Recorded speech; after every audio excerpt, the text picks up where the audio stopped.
अभी हम लोगों ने U की वैल्यू कैलकुलेट कर ली कि U is a potential energy and it is numerically equals to charge and electric potential.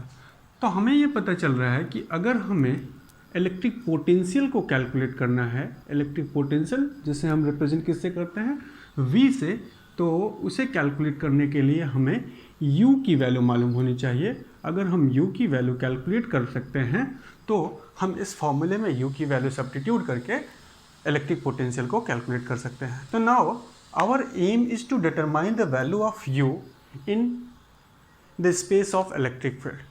सो अगर हम U की वैल्यू को कैलकुलेट करना चाहते हैं तो हम पीछे के एक्सपेरिमेंट्स में जो हम लोगों ने जिस तरह के कंडीशन को लिया था उस तरह की कंडीशन सेटअप करते हैं। तो मान लिया जाए कि हमने एक रॉड ले लिया, एक रॉड जिसके ऊपर हम लोगों ने पॉजिटिव चार्ज दे रखा है।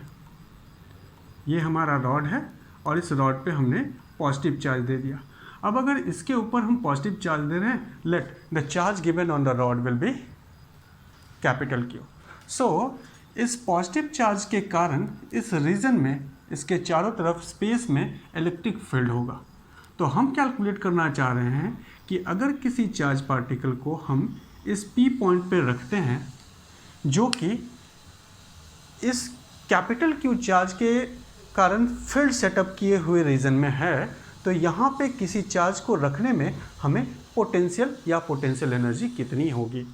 सो हम कहें कि हमें एक चार्ज को यहाँ सेटअप करना है, तो सेटअप करने के लिए अगर हम थोड़ा सा ग्रेविटेशन के प्रॉब्लम को समझें तो हम देखते हैं कि हमारे पास, हमने एक टेबल पे, पीछे इस प्रॉब्लम को मैंने फिर डिस्कस किया था, इसको फिर से डिस्कस कर रहे हैं कि मानते हैं हमारे पास एक मास है और इस मास को हमने 1 kg कंसिडर कर रखा है और इस मास को मैं ऐसे पकड़ के h हाइट तक लेके जा रहा हूँ and this h height is equals to 1 metre.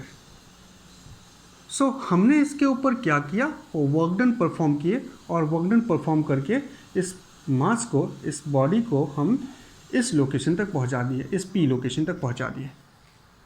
तो जैसे ही हमने इसके ऊपर वर्क डन किया और इसे इस P लोकेशन तक पहुंचा दिए, सो जैसे हम इसको रिलीज़ करेंगे वैसे हम देखेंगे क्या कि वो मास फिर से उस टेबल की तरफ मोशन करना शुरू कर देगा।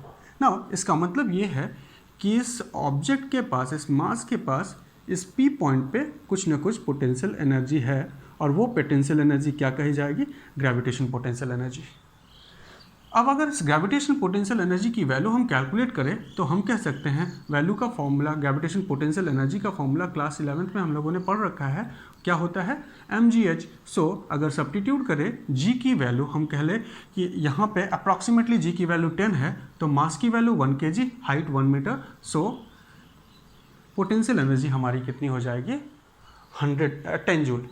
तो हम ये कह सकते हैं इस मास को, इस बॉडी को हम P पॉइंट पे ले गए, तो इस P पॉइंट पे ले जाने में हमने जो वर्क डन किया वो वर्क डन कितना होगा, just equivalent to potential energy.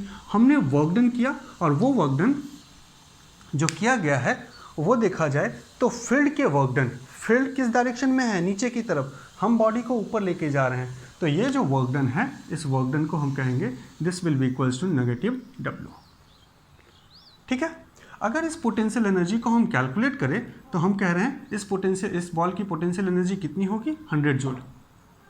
तो क्या अगर ध्यान से देखा जाए तो क्या इस बॉडी की, इस मास को हम यहाँ से यहाँ तक ले गए हैं तो इसकी पोटेंशियल एनर्जी 10 जूल होगी। अगर 10 जूल है तो इसका मतलब हमने इस पॉइंट पे, टेबल पे जब ये मास रखा हुआ था तो इस जगह का पोटेंशियल क्या कंसिडर किया था, इस जगह की पोटेंशियल को 0 कंसिडर किया था। तो इसका मतलब हमने जिस हाइट से मेजरमेंट करना शुरू किया, उस पोजीशन जिस पॉइंट से हमने हाइट को मेज़र किया था, उस पॉइंट की पोटेंशियल एनर्जी को हमने रेफरेंस पॉइंट कंसिडर किया और वहाँ की पोटेंशियल एनर्जी हमने 0 कंसिडर करी। ठीक है। सो हमें इस पॉइंट की पोटेंशियल एनर्जी ग्रेविटेशन में जो कैलकुलेटेड आई है वो इस प्रॉब्लम के लिए, इस मास के लिए, इस हाइट के लिए 10 जूल आई। वो 10 जूल तब आई जब हमने टेबल की पोटेंशियल एनर्जी, टेबल को रेफरेंस पॉइंट माना और उस रेफरेंस पॉइंट की पोटेंशियल एनर्जी जीरो कंसिडर करिए। सो अगर इस हमारे इलेक्ट्रिक के प्रॉब्लम में, इलेक्ट्रिक फील्ड के प्रॉब्लम में जो इलेक्ट्रोस्टैटिक पोटेंशियल एनर्जी हम कैलकुलेट कर रहे हैं, उस इलेक्ट्रोस्टैटिक पोटेंशियल एनर्जी को भी कैलकुलेट करने के लिए हमें सबसे पहले ये पता करना होगा कि हमारा और रेफरेंस पॉइंट कहाँ है। तो रेफरेंस पॉइंट पाने का मतलब बच्चों कि u की वैल्यू 0 कहाँ होगी। तो अगर हम देखें तो ये हमारे पास ये रीजन, हम कह ले कि ये रीजन क्या है, तो हम ये रीजन बताएंगे कि ये फील्ड का रीजन है। सो अगर हम फील्ड पे किसी चार्ज पार्टिकल को, हम लोगों ने डिस्कस कर रखा है कि if you place any charge particle in field there should be some potential energy associated with charge. इसका मतलब पोटेंशियल एनर्जी u की वैल्यू 0 होने के लिए चार्ज पार्टिकल को हमें कहाँ रखना पड़ेगा, तो हम कहेंगे चार्ज पार्टिकल को हमें इन्फानाइट पे रखना पड़ेगा। तो मान लिया जाए एक चार्ज पार्टिकल मैंने लिया और उस चार्ज पार्टिकल को मैंने इन्फानाइट सेपरेशन पे रख दिया इस रॉड से, such that the separation of this charge from the rod is infinite. अब अगर यहाँ पे रखा गया है चार्ज, तो इस जगह पे E की वैल्यू क्या हो गई, इन्फानाइट पे। इलेक्ट्रिक फील्ड का फॉर्मूला क्या है, तो हमें मालूम है इलेक्ट्रिक फील्ड का फॉर्मूला KQ/R² है। जिस चार्ज की हम लोगों ने लिया है, जिस चार्ज की फील्ड की बात कर रहे हैं, वो यहाँ क्यों, इलेक्ट्रोस्टैटिक कांस्टेंट एंड सेपरेशन का स्क्वायर। सो R की वैल्यू अगर इन्फानाइट रख दी जाए तो फील्ड क्या हो जाएगा, 0।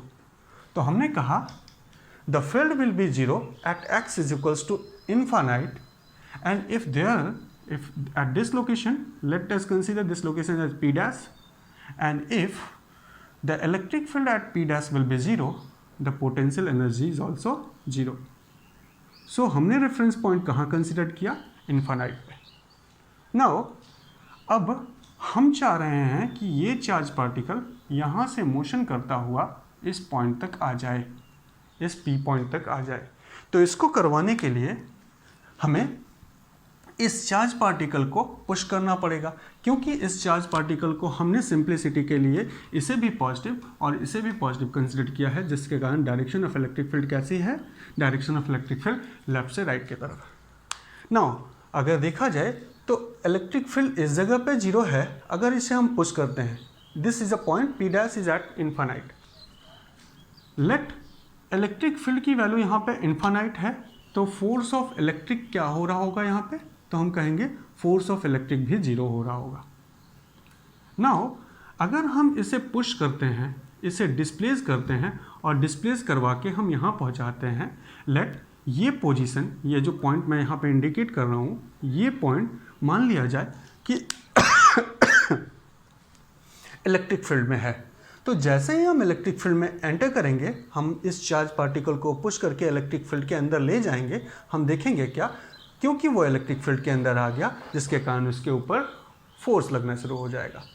सो हमें इस चार्ज पार्टिकल को डिस्प्लेसमेंट करवाया, लेट हमने इसमें डिस्प्लेसमेंट करवाया and that displacement is dx। तो हम देखेंगे क्या, आफ्टर dx डिस्प्लेसमेंट जब वो फील्ड के अंदर आ जाएगा तो इस चार्ज पार्टिकल के ऊपर एक फोर्स लगने लगेगा और वो फोर्स चार्ज पार्टिकल को फिर से इन्फानाइट पे पहुंचाना चाहेगा। अब हम कह लें कि हमने इस फोर्स को, फोर्स ऑफ इलेक्ट्रिक की डायरेक्शन चार्ज पार्टिकल को इन्फानाइट पे पहुंचाना चाह रहा है, और हमने F एक्सटर्नल लगाया और वो F एक्सटर्नल चार्ज पार्टिकल को इन्फानाइट से फील्ड में लेके जाना चाह रहा है। तो हम ये कह सकते हैं when F electrical is equals to F external, F electrical right side, F external left side, दोनों का नेट, अगर दोनों की मैग्नीट्यूड सेम हो तो नेट फोर्स क्या हो जाएगा, 0। सो अगर हम कह लें कि when we displace a particle in such a manner that the acceleration of a particle is 0, हम ऐसे डिस्प्लेसमेंट करवा के लेके जा रहे हैं पुश करते हुए और एक्सेलरेशन की वैल्यू 0 रखें, तो एक्सेलरेशन की वैल्यू 0 होने का मतलब क्या है कि F एक्सटर्नल की वैल्यू F इलेक्ट्रिकल के मैग्नीट्यूड के बराबर है। ओके, नाउ सो अगर हम इसको स्मॉल डिस्प्लेसमेंट करवाना चाहते हैं, तो स्मॉल डिस्प्लेसमेंट करने के लिए हम कहेंगे फॉर स्मॉल डिस्प्लेसमेंट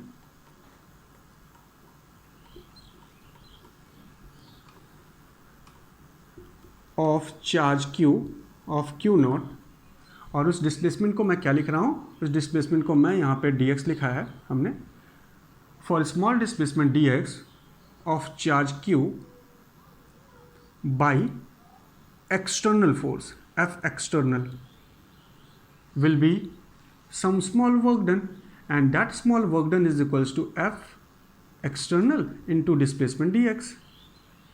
दोनों की दोनों वेक्टर क्वांटिटी हैं, ठीक है। तो हम कहेंगे इस स्मॉल डिस्प्लेसमेंट करवाने के लिए हमें जो वर्क डन लगा है उस वर्क डन को मैं dw कह रहा हूँ। नाउ अब हम इस पार्टिकल को स्मॉल वर्क डन कराया, डिस्प्लेसमेंट कर लिए। नाउ हम देख रहे हैं कि एफ एक्सटर्नल हम किधर लगा रहे हैं, तो हम एफ एक्सटर्नल की डायरेक्शन किधर है, पी पॉइंट की तरफ।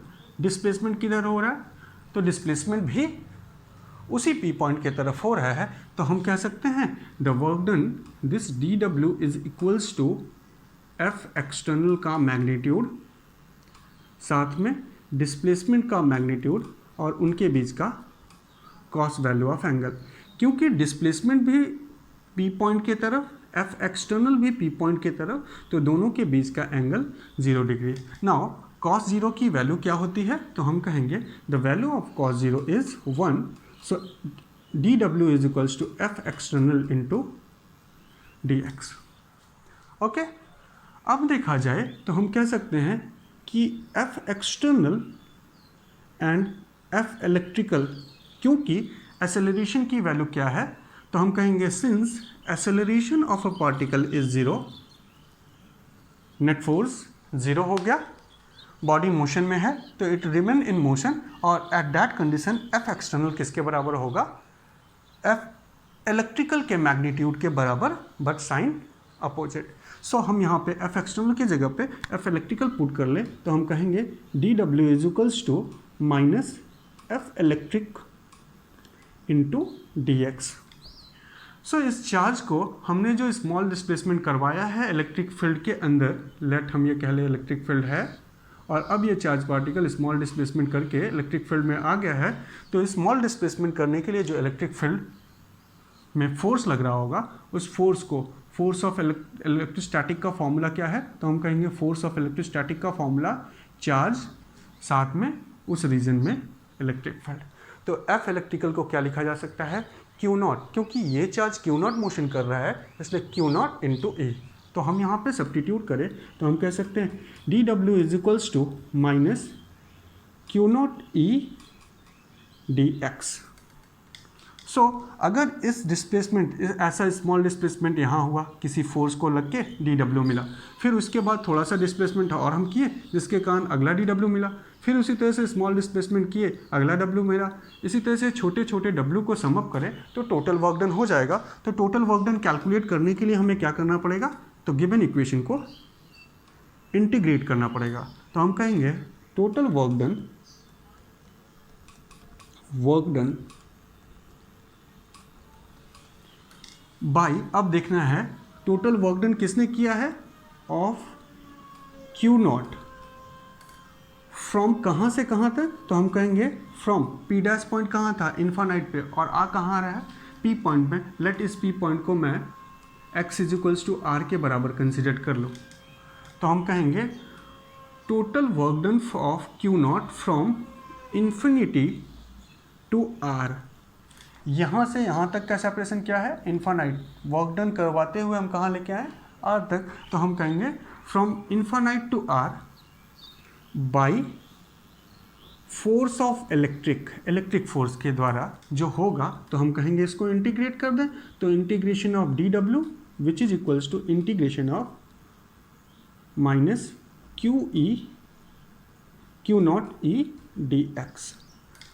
अब अगर देखा जाए तो हम इसको कह सकते हैं this will integration of W, हम कह लें पहले यहाँ पे जब था इन्फानाइट पे था तो हमने कोई वर्क डन नहीं किया था, तो let the work done at that point will be 0। As we displace the particle, we perform some work done and keep the charge here, and here the work done is W. Initially dx position कहाँ थी, तो हम कहेंगे infinite पे, और finally position कहाँ हुई, तो हम कहेंगे r पे। सो अगर हम इंटीग्रेट करें तो हम कह सकते हैं W minus 0 work done, D integration of dW is W from this is the work done at this point, यहाँ से यहाँ तक के करने वाले वर्क डन, और उसमें से हम इनिशियली वर्क डन कितना था 0 माइनस कर लिए, and this will equals to -Q integration of E dx, and this W is considered as the potential energy of a particle.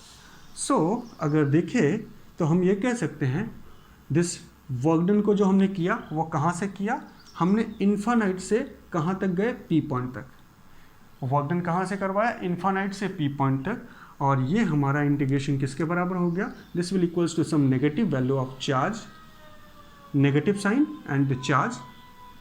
Integration कहाँ से करना है हम लोगों को, इन्फानाइट से given point, and that point is P which is R distance E dx, and this negative work done is stored in a body when it is placed at point P in the form of potential energy.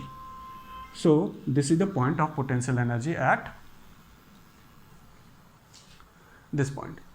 तो यहाँ से हम लोगों ने calculate किया कि potential energy को किसके टर्म्स में हम कैलकुलेट कर सकते हैं, वर्क डन के टर्म्स में कैलकुलेट कर सकते हैं, और उस वर्क डन की वैल्यू हम देख रहे हैं ये आई। सो यहाँ पे जो हमने रिजल्ट पाया है वो रिजल्ट क्या होगा, तो हम कहेंगे कि अगर हमें पोटेंशियल निकालना है किसी पॉइंट का, इस जगह पे चार्ज पार्टिकल को ले आने के लिए जो पोटेंशियल लगा है उस पोटेंशियल की मैग्नीट्यूड कितनी है ये, तो अगर यहाँ पे देखें तो potential energy of this point will be given by this formula.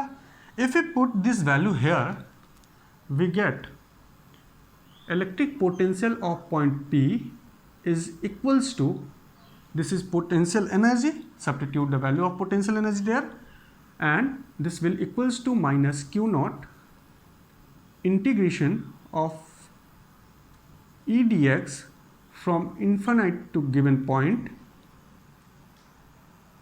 negative sign, and it is divided by that charge this. So the value of electric potential will be V at the point P. The value of electric potential at point P will equals to integration from negative E dx from infinite to given point. So this is the result of electric potential. हमने electric potential को calculate किया, यहाँ पे electric potential energy निकाली। कैसे निकाली, हमने work done करवाया इन्फानाइट से P पॉइंट तक, और वो वर्क डन इस P पॉइंट पे जो चार्ज रखा जाएगा उसके अंदर पोटेंशियल एनर्जी के फॉर्म में स्टोर होगा, और इस पोटेंशियल एनर्जी के फॉर्मूले में जो हमने निकाला था V is equals to Q by Q not, U by Q not, तो U के जगह पे इस वैल्यू को जब हम सब्स्टिट्यूट करेंगे तो सॉल्व करने के बाद ये रिजल्ट हमारे पास आया। साथ में हम ये भी कह सकते हैं कि दिस वर्क डन अगर देखा जाए तो हम इस फॉर्मूले को ऐसे भी लिख सकते हैं कि U at given point is equals to W from infinite to given point. तो अगर हम यहाँ से सब्स्टिट्यूट करें तो हम कहेंगे this U is equals to W from infinite to given point, ठीक है, नेगेटिव साइन के साथ, and this will equals to Q not into V। Simply इस फॉर्मूले में अगर सब्स्टिट्यूट करें तो हम कह सकते हैं V is equals to work done from infinite to given point by test charge. तो यहाँ पे इलेक्ट्रिक पोटेंशियल की डेफिनेशन इसके टर्म्स में और इलेक्ट्रिक पोटेंशियल की डेफिनेशन वर्क डन के टर्म्स में हम कैलकुलेट कर सकते हैं। तो अगर हम डेफिनेशन लिखें तो definition of work done electric potential क्या होगा, तो देखा जाए। So from the given result we conclude that electric potential of any point in field is defined as the amount of work done to move unit test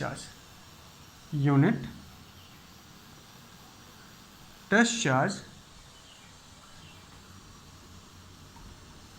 जिसको हम Q not कह रहे हैं, from infinite to that point without acceleration, बिना acceleration के move करवाने में जो वर्क डन लगेगा, तो उसे हम यहाँ पे लिख रखे हैं।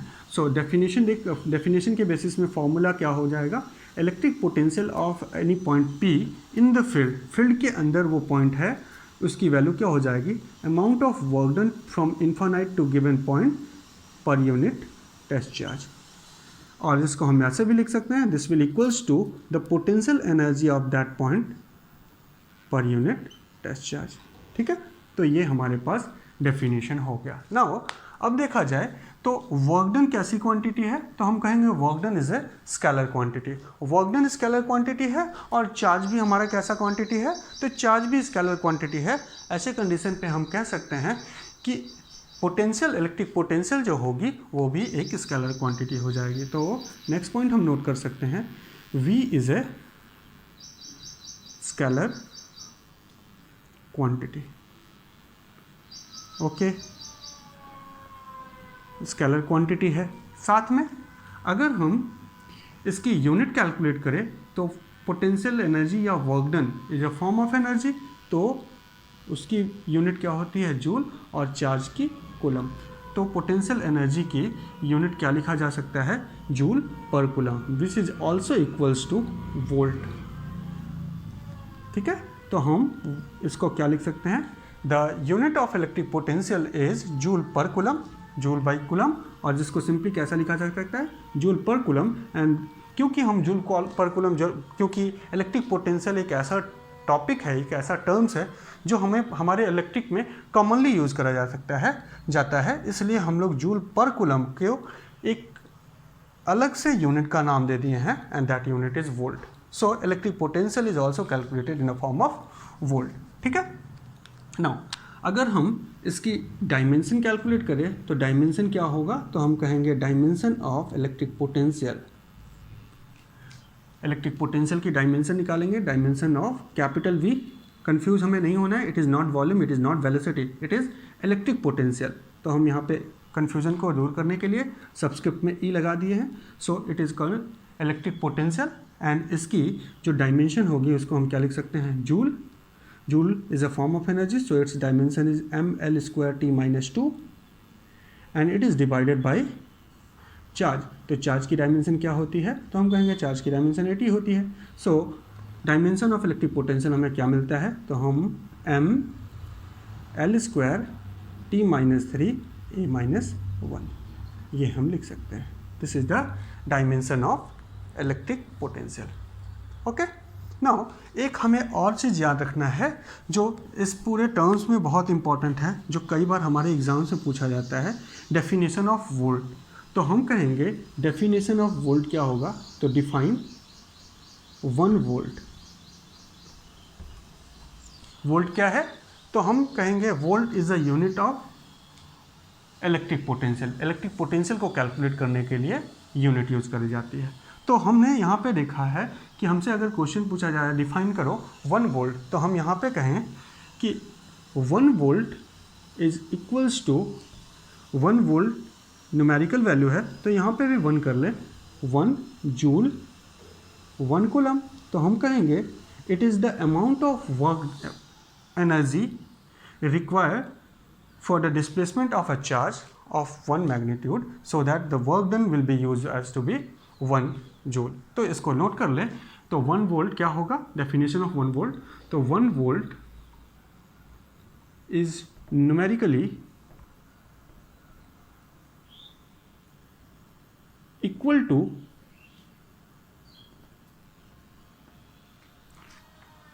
Work done of 1 joule,